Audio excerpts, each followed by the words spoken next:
Netflix releasing never-before-seen video of Sean Diddy Combs filmed just days before his arrest on charges of sex trafficking and racketeering in 2024. The footage is part of a 4-part docuseries, Sean Combs: The Reckoning, premiering Tuesday. How did you get that footage of Diddy?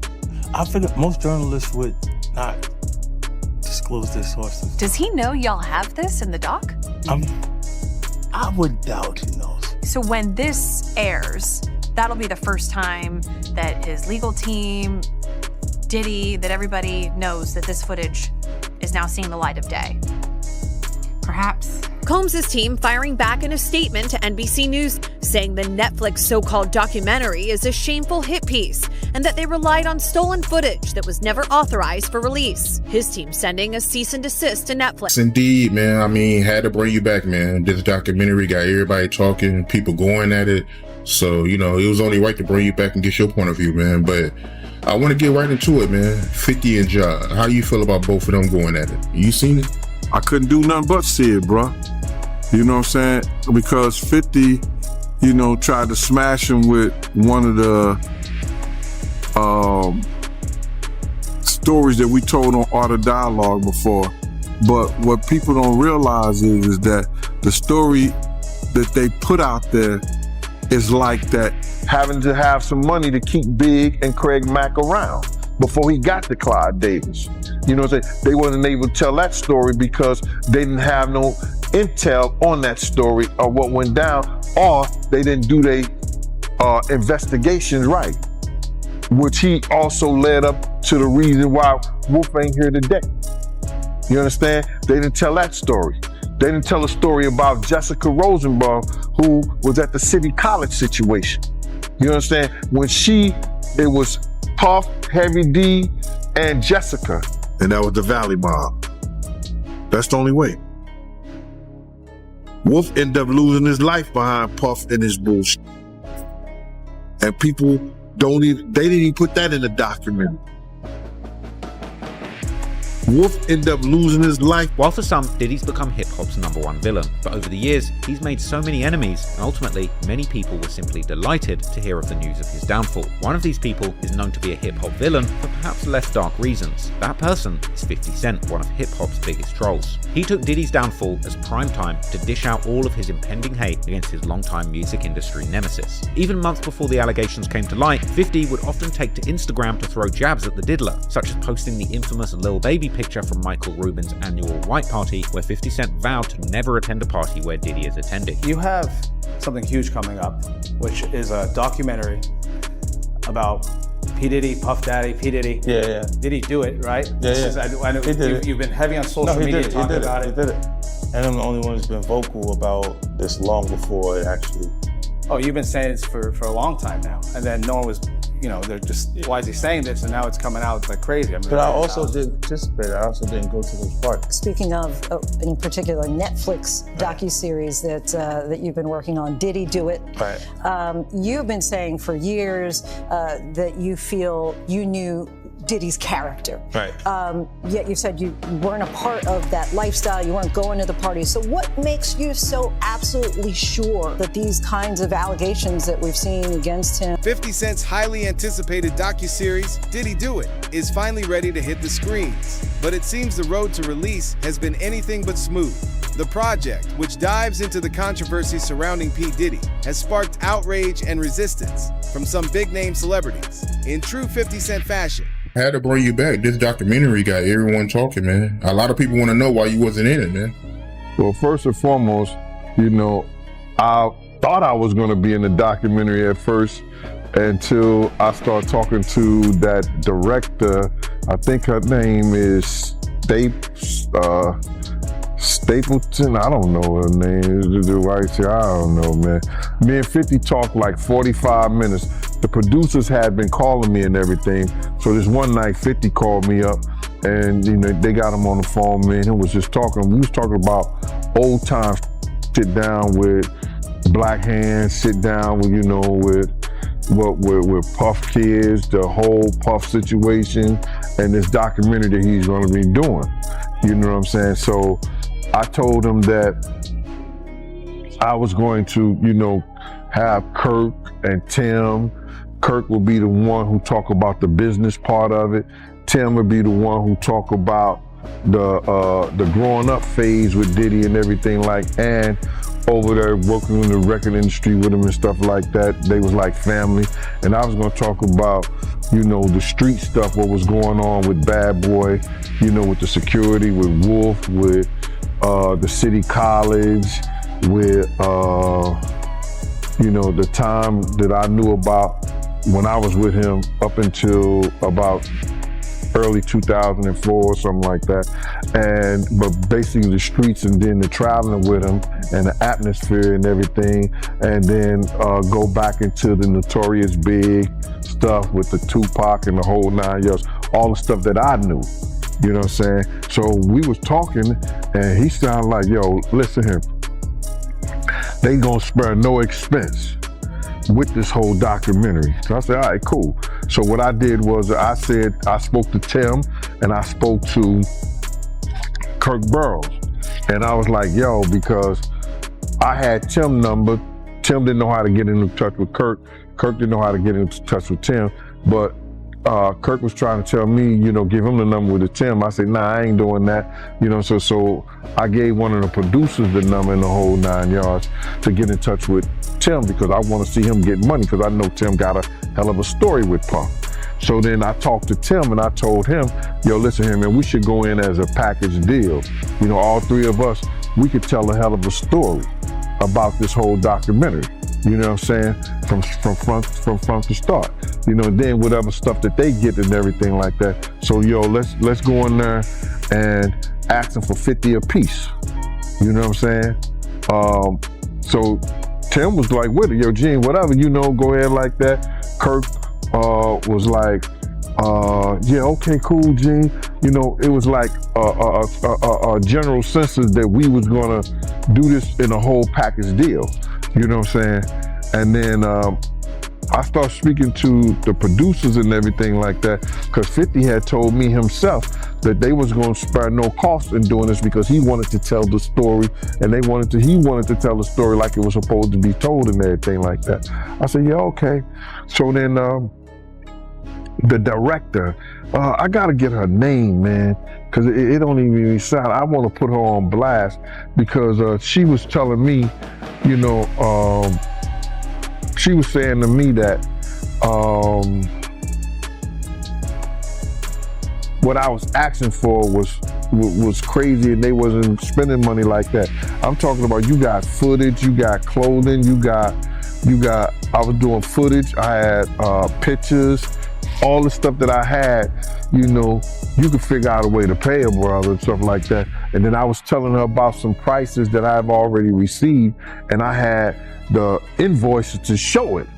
And then she was calling me like I was lying. I'm like, yo, who do you think you talking to? You know what I'm saying? And she was talking about, there's no way nobody paid. Nobody what? I say, first of all you people come with these documentaries and stuff, the first thing you tell me, y'all tell these people out here that y'all don't pay, and y'all pay. If you can make a picture look like $10,000, $15,000, you know what I'm saying? You can sit here and tell me that you're gonna pay me for my time sitting right down here with y'all. You understand? So then, one thing led to another, and I was like, yo, all right, well then, F you, I spoke to 50, and then she said 50, and this is exact words that came out her mouth. 50 does not determine what goes in and goes out of this documentary. And he definitely don't pay. He determine what somebody get paid. It's not his documentary like that.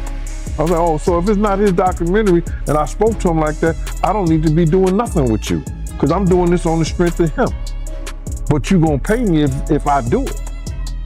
So it went back and forth, for a little bit, and then They had Kirk Burrows giving me calls and everything like that. What were you calling me for? Gene. What's happening with Puffy? I know you're not really tapped in, but what The last thing I saw was like a guy there. He was like, yo, he like pushed me into the truck. It really hurt. And he sounded me.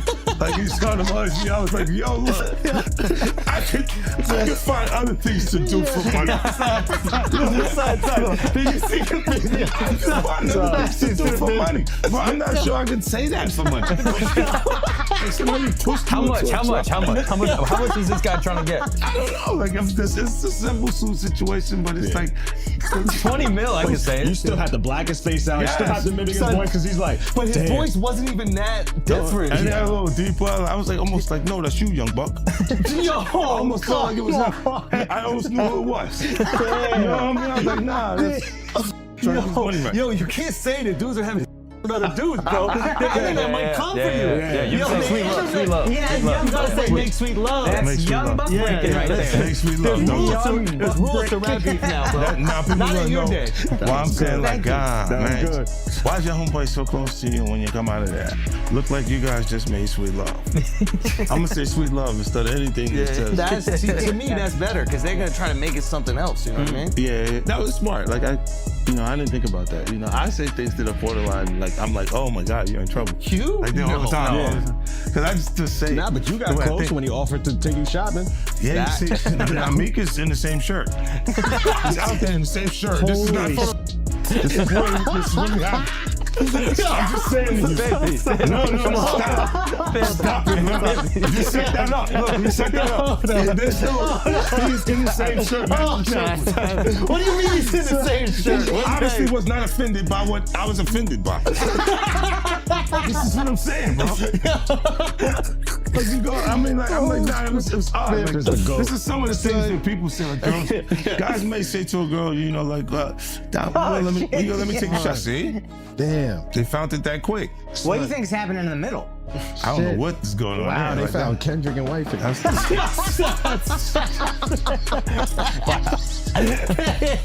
can't dress up Kendrick like that. Oh, you can't dress him up like that. That's like the White Chicks movie, bro. You can't do that. Yeah, that was comedy. That was good. Yeah, but that was away with white you know, that's obviously doing chopping. They got the same outfit. Yeah, it's true. Yeah, that's a nice shirt. That was a nice shirt. All right, so when he said the shopping line, in real life, what did you say? I said, let me get away from him. Because it was like, he was like, yo, you hot now. Now we gotta hang out now. Like, you know, like hang out. Yeah. He said, I don't know, maybe I'll take you shopping and I get you some flash and you can give me the hood. And I was looking and I was like, let me just move away from him because I'm gonna mess up the wedding. I always say to myself, like, it was someone's wedding? It was Chris Lighty's wedding. He was in Miami. Nori's there. Nori knows this. And I looked at him like, yo. You heard what he just said, right? Nori's like, yo, certain things they let it go by because it's Puff. Like they would look, like he would say stuff, and it's like he wasn't like in the closet, he was like in the hallway. Now you see so much that you go away. No, this was visible, He was in the hallway. We saw the video. You see we saw that video. It comes out later. You're like, that's not the closet. That's the hallway. He didn't get like you can tell that he was already. Nah, New York is dope. Because when Fab, he was like, yo, Fab, we ain't party. Fab was like, nah, we partying tonight. He's like, no, like, but they did party. Yeah. And I'm like, yo, they let that one go. Like, I had to say something about it later because I was like, oh. What did it feel like all these years? You being the only one calling this out? I look like I've been the crazy guy for a long time. They said you're a hater. They said you're crazy. Yeah, do this. Yeah, and now everybody's complaining. My ass hurting. This all is coming. 50, you can't make jokes about it. No. The internet might come for you, bro. All I'm saying it might come for you. You see it now. All of these complaints. People were damn, they were and pillaged. This is what was going on. Right? And what do I get for this? I went through years of a hater. You're a hater. You want this and that. I'm just watching. Like, I look at things and go, when you see the new lawsuit coming with Jay, the part with Jay, I go, oh, shoot. Like,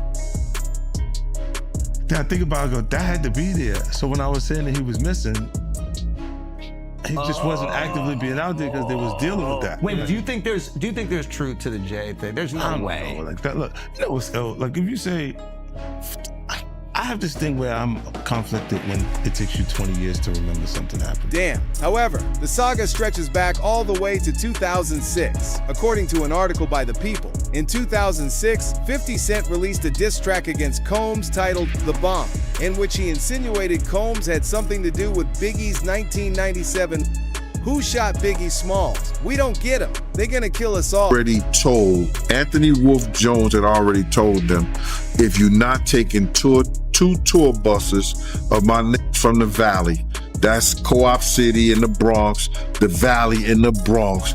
If you're not taking these 2 tour buses of my niggas out there, I'm not going.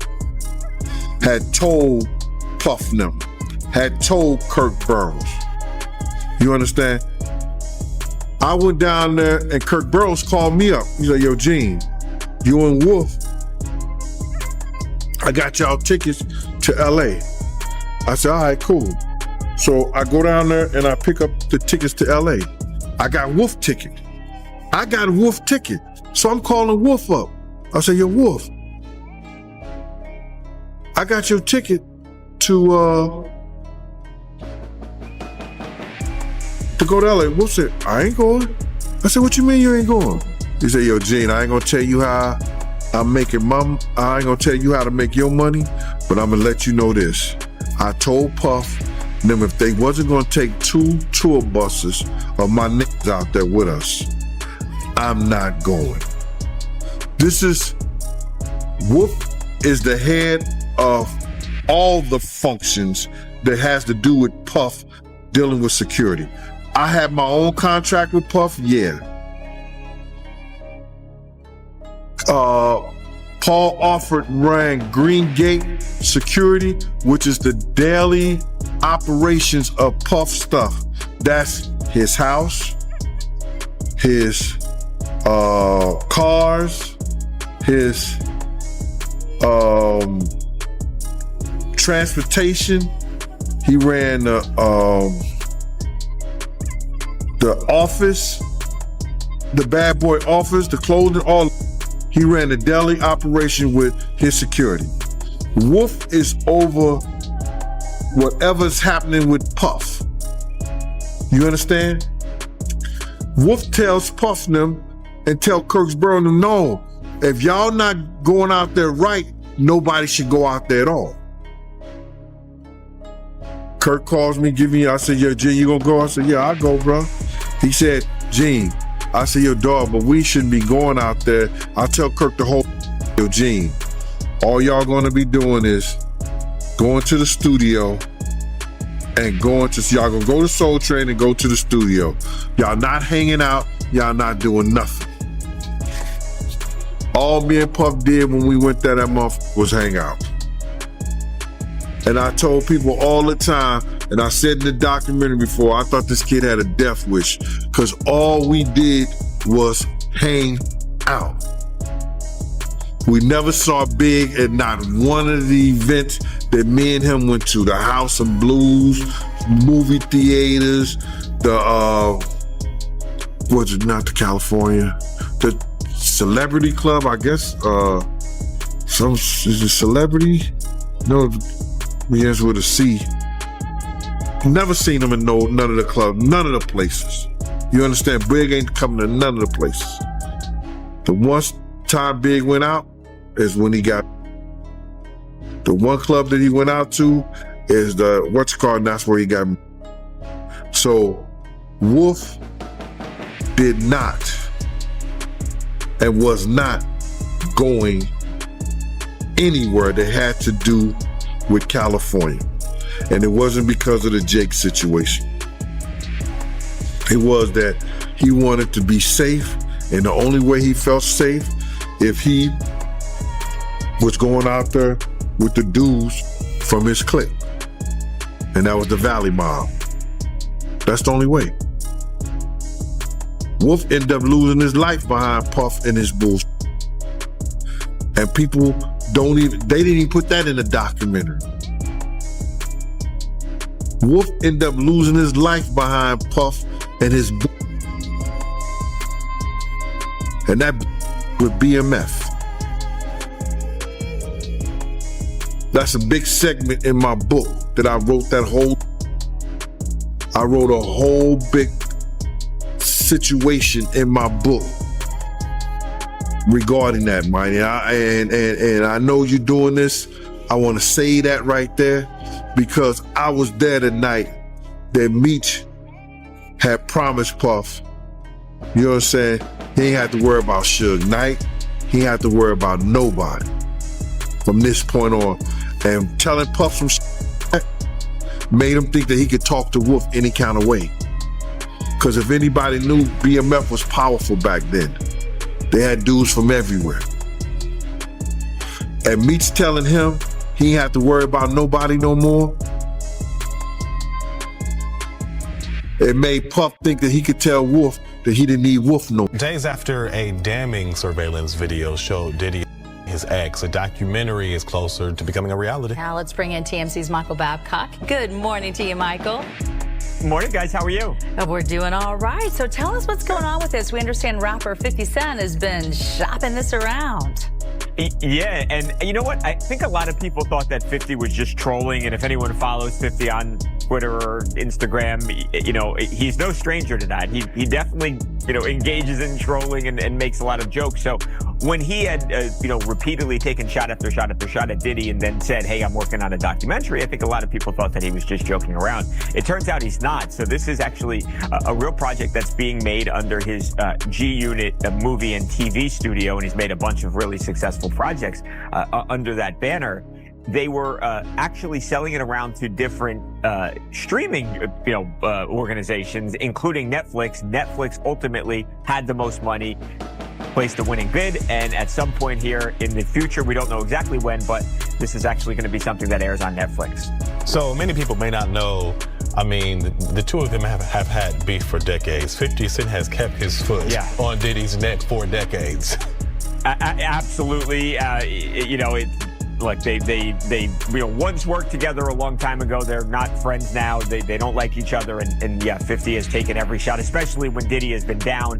Diddy really, is not in a position right now to fire back at 50 Cent. So, yeah, he's taken a lot of, and I don't know that anyone feels sorry for P. Diddy right now, to be honest. No, I don't think so either. And it's certainly not going to end anytime soon. In one corner, the disgraced hip-hop impresario under federal indictment for a laundry list of shocking crimes. In the other, his nemesis, ready to cash in on Sean Combs' misfortune.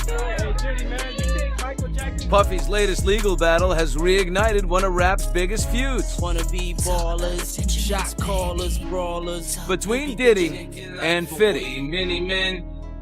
Many men. After months of teasing, he would be unleashing a Diddy Do It documentary. It's now official. The big headline, Netflix is producing a docuseries from Curtis 50 Cent Jackson about the federal charges of trafficking and the allegations against Diddy Combs. Ripping up. 50 tweeted the announcement. I've been telling y'all about this weird expletive. You didn't believe me, but I bet you believe me now. I take you to the candy shop. It's just the latest salvo in the war of words that's been waging between the two for more than a decade. Go, Sean.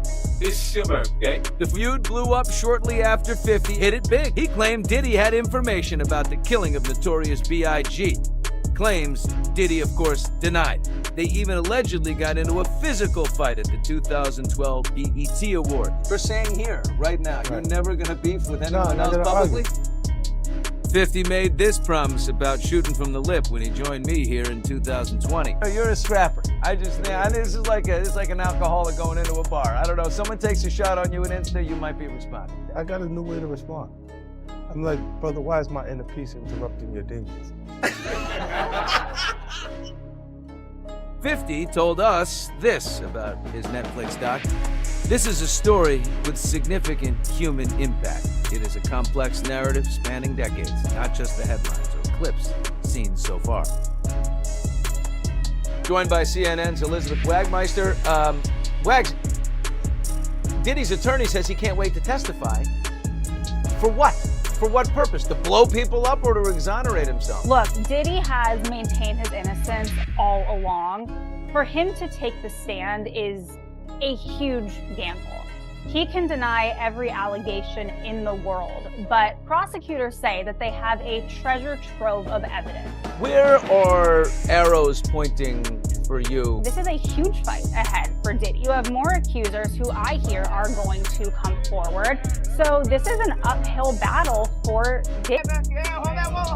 One person who was always anti-Diddy and was always speaking about Diddy as a problematic person was 50 Cent. And it turns out that it's just been announced that he's created a docuseries on Netflix. I can't wait to see this. The other end of that, every person who has tried to speak out about this, who has tried to speak out about the industry, the type of people that are controlling the industry, the attacks that people face from the media if they try to speak out, is always the same. They're called crazy. And an example of one such individual who went through those sorts of attacks is the actor Orlando Brown. He was on Disney, and I remember everyone telling us that he was totally insane and deranged when he was saying a lot of things that at the time sounded crazy, particularly about Diddy. Take a listen.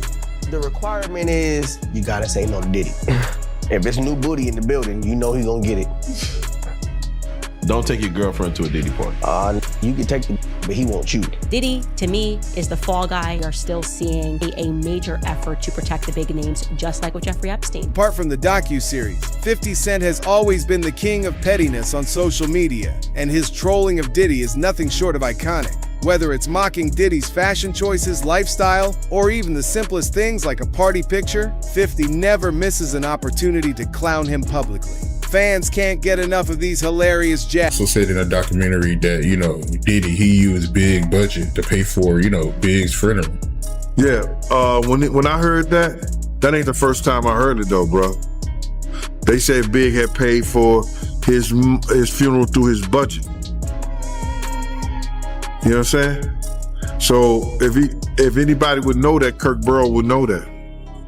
And I heard Wayne Barrows came out and said some, but to refute that. You know what I'm saying? But if Miss Wallace got a check and the check, if she got Biggie's, if they had Biggie's budget and that was taken out, money was taken out that budget for his funeral, he did use it. And if anybody knew that, Kirk Burrows would know that, because he was handling the money and the operations at that time. Wayne Barrows was one of the dudes, him and Mark Pitts, that actually was managing Big's affairs. You understand? They was his manager. Big had told me that he was gonna get rid of them because they didn't know what they was doing before he died. I had a conversation with Big. Big said, I'm getting rid of them because they the one effing me up, because they the one that convinced him to sell his publishing and his marketing to Puff. They was Puff boys. I guess they met in school or whatever like that. But Big was gonna get rid of them. But because he died and his mother didn't know the business, she kept him around for years. If you look at anything that happened with the Notorious Biggs and his camp, you see Wayne Barrows on there as executive producer. And he was just a manager of some of Big affairs. He was executive producers of damn near everything that went on that had to do with. If Miss Wallace was the executive producer, he was the executive producer too. Look at some of the things that was done. And now he's suing, trying to get money from Faith because of, he's saying that she has to pay the Wallace estate, and Miss Wallace is dead, Big is dead. If the estate is anything, it's CJ, Tatiana, and Faith. That's the estate. But he's saying there's some other kind of thing that he's suing them for. So Wayne Barrows is the dude that, call it any way you want to, that's been Sherwood Forest, and he got big them in Sherwood Forest. I'm gonna put it that way. He got his estate in Sherwood Forest. Crazy, man. But yeah, Kirk Burrows, he spoke a lot in his documentary, man. He was letting everything go. He also said that, you know, Diddy, he did take the Rolling Stone cover from Big after Big died. Bruh, you have to look at his sociopath, his narcissism, and see that it shows you he really didn't care about Big like he did. What Kirk didn't tell the truth about that whole thing is that even when we was in California, Kirk tried to act like that he didn't know that Puff told him that Big wasn't going to London. I know what the question you asked, but I gotta get this out, bro. Is that on Thursday, me and Puff was in a limousine. Kirk Burrows was getting Puff the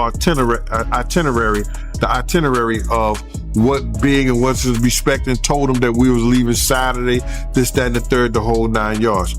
On Thursday, Puff told Kirk Burrows, Big ain't going nowhere. He told him that Thursday, Big was not going nowhere. He said, I don't care what you do, you could go and do whatever you want to do, but Big ain't going nowhere. Kirk Burrows was telling him how he had set up this whole and how Arista had paid out all this money for Big to be. Puff was adamant that Big wasn't going nowhere. Now, we were shooting the Hypnotized video. Me and Big was in the Winnebago, and Big was telling me his whole life story. What he wanted to do, his plans, all this shit. He even said, yo, Gene, I would take you with me, but you love that nigga too much. Nigga don't love nobody like that too much. What's up? He said, yo, what's up with the money? I said, nigga, you broke. You know what I'm saying? You owe Mike Gadget $30,000 for, you know, I'm just going in on Big, and we just talking all kind of shit. They said you wrote 2 verses for Diddy. The Let's Get It, and the other one was on the I Get Money remix. Yeah. But they said you wrote it and it's him confessing the crime. Did you see this? No, did you see man. the meme? Look at the meme. Look at that. Diddy send the cops with DA to fast to come get him. I ain't telling you that. And then this one.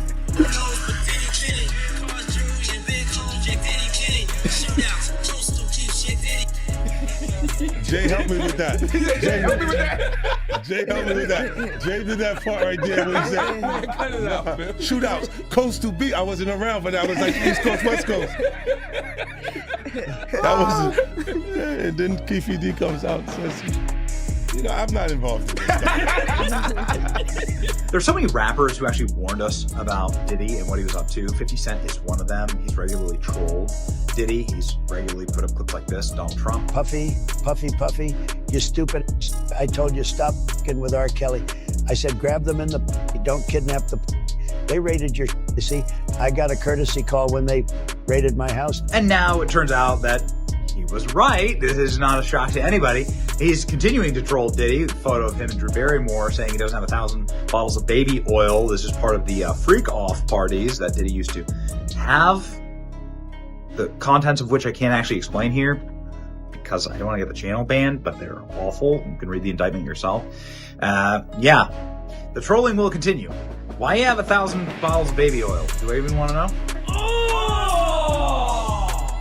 Hell, dude! 50, please be my friend. You're breaking my heart. Pop was like, so when we gonna get the chance to kick it, like we can just hang out. Why don't we go shopping? I pay for it. I was like, I got the away from him because I was like, this nigga. You asked him to take him shopping. Yeah, I thought he needed some clothes. What? I'm a nice guy. Why you with 50? Hey, yo, he loves me. Y'all can't see it? Y'all can't see that he loves me? You know he loves me. Oh, Pop is a fruit pile. It goes off. You see these weird bitches I think for no reason. If you don't see accident, bitches will be like, kiss. I'll take you to the candy shop. I let you girl, don't you stop. Keep going till you hit the spot. You're not gonna believe this, but I just got a call and Puffy's confirmed for Shreveport. It's lit! Nah. That nigga can't come. Everybody be scared to drink. Come. Wake up, your butt sore. Tell him the story. Tell him the story. So we talking about rumors. Right? Yeah. And we, when you Google his name, there's a rumor that pops up that he was Diddy's boy toy. Oh. Right? Wait, so this is... So Charlamagne said... It's not true, but I told after he bought up this stuff with you, I said, you know what 50 gonna say when he meets you? Oh, no, I don't know that was going on. You know... I can't wait to run into him again. What you gonna say to him? Puffy was playing with your booty in Miami. You know what 50 gonna say to you when he sees you. What? I heard Diddy touch your butt. Yeah. Wait till I see him. Wait till I see him. I'm like, yo. Yeah. I love you, my brother. No P. Diddy. Yo, I love you. Yo, even if you're... I love you. While the internet speculates that the feud between 50 Cent and Diddy kicked off due to relentless social media jabs and 50's open disdain for Diddy, Gene Deal offers a more intriguing backstory. According to Deal, this wasn't just a case of petty banter. It stemmed from years of alleged provocation by Diddy. Gene claims Diddy robbed... And Ja, how you feel about both of them going at it? You seen it? I couldn't do nothing but see it, bro. You know what I'm saying? Because 50, tried to smash him with one of the stories that we told on Art of Dialogue before. But what people don't realize is that the story that they put out there is like that there was no girls in the room. I told the story and I said that there was girls in the room. I just want to get that out there straight before I tell you how it all went about and what really happened. There was Sarah Chapman and her girlfriend. They flew with us from Atlanta. But let me just start the story like this. Check it out. Me and Puff went to this exotic bookstore, brother. You know what I'm saying? This is the first time I ever went to an exotic bookstore, with Puff. I didn't know he even did that, but we was in Atlanta. So when we went to the door, they gave him a brown paper bag. So I guess this is a place that he was used to and people knew him there. So when they gave him a brown paper bag, Puff was just going around the store, just picking items off the shelves and stuff like that, putting them in a brown paper bag. So then, I was behind him and no Diddy, but there was about 3 feet behind him, you know what I'm saying, as he was putting stuff and putting it in his bag and stuff like that. So this one particular place that he was put up there, he had to reach up kind of high and get it. So he just started pulling things out, and he was pulling a lot of them off there. So I was like so I looked up and the thing said butt plugs. When he walking down the things of butt plugs, I said, hey yo, just to mess with him. I said, hey yo, what are you getting these for? And he said, can I do my shopping by myself? I said, yes, you can. And I waited up at the register for him, because they had the big counter up there. So when he came to the counter, I said, yo, I'm finna see what this this mofo is putting in his bag. Cause I know he gonna have to take everything and put it on the counter so the dude could count it, right? My man, when he came there, he gave the dude a wad of hundreds like this. You know what I'm saying? He gave him a wad of hundreds and just put it up there. The dude ain't even, you know what I'm saying? He ain't even want to know what was in the bag. I was like, yo, wow. So then we was catching a G4 jet. We had to go to the Astra because we was catching a G4 jet and we was going to North Carolina to do this show. So somehow he had Ja Rule to go with us, you know what I'm saying? And him and Ja was talking. And this whole time him and Ja is talking, he talking about Ja going at Jigga. You know what I'm saying? This is crazy. But he was talking about Ja getting at Jay-Z. and he was talking bad and talking crazy about Jay-Z, and how Ja was talking about if it wasn't for him, that Jay wouldn't be the artist he was. He got him started. You know, he wrote certain things and stuff like that to put him out there, because, you know, back in the day, nobody was even effing with Jay like that. So, but Puff was trying to, he was adamant about Ja going at Jay. You understand? So we get to the hotel, we're in the presidential suite and all this stuff like that. So Ja and him is, you know, chilling and everything, we eating and everything, shit like that. So then they all went to the room. It was like him, Ja, Sarah, and her girlfriend. They went to the room. I don't know what they were doing in there. I didn't give a f. But Puff told me, Gene, do not let nobody come in this room. Don't let nobody come in this room. So hour or so went by, whatever like that. Time went by. The doorbell rang. And it was this dude at the door saying that he was Ja's cousin. And I was like, he said, I'm here for Ja Rule. I said, who you? He said, I'm his cousin and everything like that. He said, I said, but yo, he busy right now. I'm telling the dude that he's busy. You know, the dude is talking about, yo, but I want to talk to him. I said, yo, bro, they don't want to be bothered. You know, I'm trying to, you know, tell this kid, yo, they don't want to be bothered, bro. You know what I'm saying? He said, yo, that's my cousin. You know what I'm saying? I said, well, listen here, bro. They're in a room, they don't want to be bothered. You know, you could see that there's only one room. I had seen that, you know, you kind of knew 50 Cent before he blew up. Yeah. What was that like? 50 was the type of dude that kept like a little, he kept like a little pad with him. He wrote everything down. You understand? Me and him caught the plane, we was going to Vegas. And I gave him my card. My business card was savoir faire, security, management, and everywhere. You know what I mean? So 50 did a song about that. You know what I'm saying? And he put that in the song. And some years, about a year or so ago, not even a year or so ago, he said that when he dropped my name, he said, yo, I got the savoir faire, I got that from Big Gene. He been trying to tell y'all about this Puff years ago. But 50 was the type of dude that if you knew he was with you, he was with you. Even back then, he had your back whether you was security or whatever you did.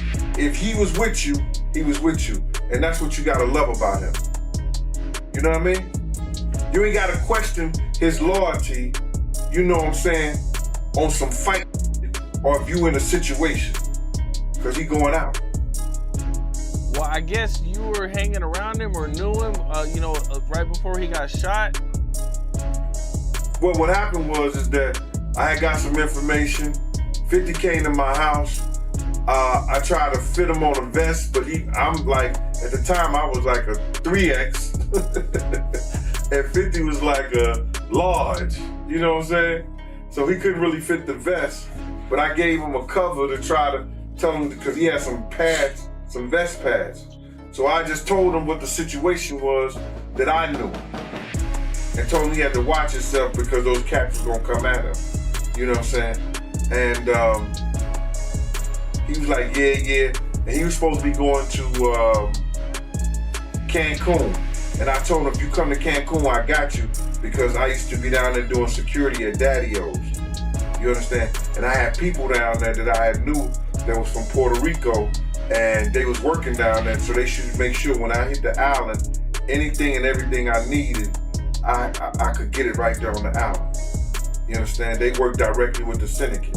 So 50 was supposed to come down there to do a show, and he didn't make it because they had shot him up. I don't know if he was coming in the first place, but he was supposed to, because he was paid half the money to come down there to perform How to Rob an Industry Cat. And when was the next time you seen him after that? The next time I seen 50 after that was at Jack the Rapper. He had blew up. Man. He was like, he was this dude and everything like that. And I was sitting in we was in Puerto Rico, And I was sitting by myself, just chilling, and he had his whole entourage with him. He came directly over to me. He like, yo, Gene. I was like, yo, what up, Fif? I said, what up, 50? He said, what's up, man? He said, yo, put his hand out to me and grabbed my hand. He said, yo, they can't stop what God got planned. Went on about his business. And then he blew up crazy. Crazy. How do you feel about 50 going so hard at Diddy with the documentaries and, you know, man, what did he do to 50 that made him hate him so much, man? That's crazy. Well, I think it's just, you know, you got to look at it like this. 50 was writing a lot of that made a lot of money for Diddy. And he knew back then in the day, he didn't know what he know now, but Diddy was robbing him. You understand? In a recent sit-down with ABC News, 50 Cent offered fresh insights into his highly anticipated documentary shedding light on the scandals surrounding disgraced music mogul Diddy, who now faces jail time. The rapper-turned-producer teased that the series, which he's been working on tirelessly, will